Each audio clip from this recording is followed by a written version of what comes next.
Americans spent nearly $26 billion on Valentine's gifts last year. Roses are grown in countries around the world like Ecuador, Kenya, and Colombia to meet the U.S. demand of 250 million flowers each year for the holiday. Conversation hearts were originally invented in 1847 by a pharmacist trying to increase production of medicinal lozenges, and now 8 billion are produced every year. Valentine's Day has become a cultural phenomenon.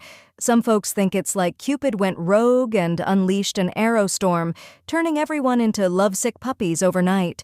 Landing a reservation at a coveted restaurant is like trying to claim the last lifeboat on a sinking ship. Stores overflow with heart-shaped everything, and the airwaves are filled with enough love songs to make even the grumpiest people hum along.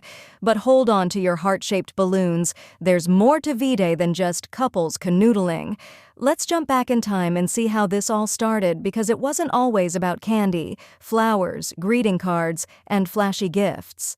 St. Valentine's story is more like a historical whodunit than a mushy love poem. There were actually two Valentines in the mix, both martyred on February 14th centuries ago. One, a priest, defied an emperor's no-marriage rule for young men, secretly tying the knot for lovebirds as a way to keep the young men from having to serve as soldiers. The other, a bishop, spread love and faith, maybe even leaving paper hearts as tokens. The truth? A bit fuzzy, and like so much of history, we will never know the real truth. But that's part of what makes learning about it so fun. The important thing is that there's one common thread that ties the Valentine legends together, a message of compassion and love for others. Next up, though, is something a little more wacky. Forget chocolates and teddy bears. Picture toga-clad or sometimes naked dudes running around Rome whacking women with strips of goat hide. Yeah, that's Lupercalia, the ancient Roman love fest that makes Valentine's Day look like a tea party. This wild bash, held in mid-February, was all about fertility and purification. Priests called Luperci, aka wolf boys, sacrificed goats, dipped strips of hide in the blood, then playfully whipped women, supposedly making them more fertile. Talk about unconventional flirting. And get this, young women often offered their names to be randomly drawn, hoping to be paired with a man for a year. Not exactly Tinder, but hey, it worked for them. So while Lupercalia might sound more like a horror movie than a love fest, it reminds us that celebrating love comes in all sorts of weird and wonderful ways, even if it involves goat hide and matchmaking by the gods. Fast forward to the 490s, and the Festival of Lupercalia is banned by Pope Gelasius I. What a party pooper. He claimed that only vile rabble were involved in the festival. The Roman Senate countered that the festival was essential to Rome's safety and well-being, but the Pope got his way. Things didn't heat up again until the 15th century. The day wasn't super official, but the vibe was definitely romantic. Think secret messages, hidden crushes, and maybe even some love poems slipped under windows at dawn, Romeo and Juliet style. This love fest wasn't just about couples, though. Friends could write Valentines, too, spreading the cheer like a bucket brigade of affection. It all started thanks to birds and bards.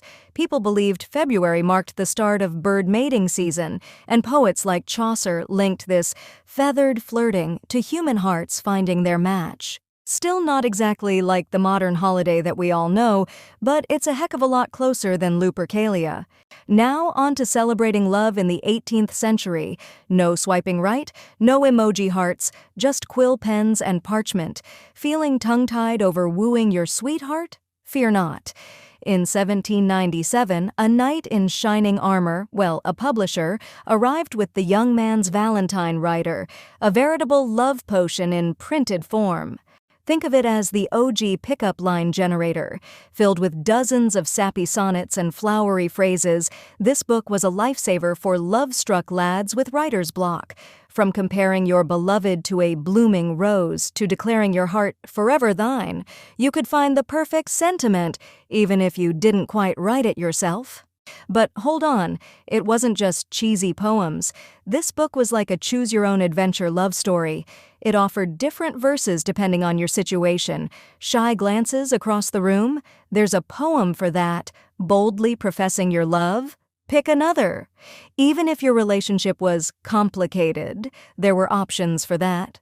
While some might scoff at the sentimentality, the young man's Valentine writer reflects a fascinating glimpse into how people expressed love centuries ago.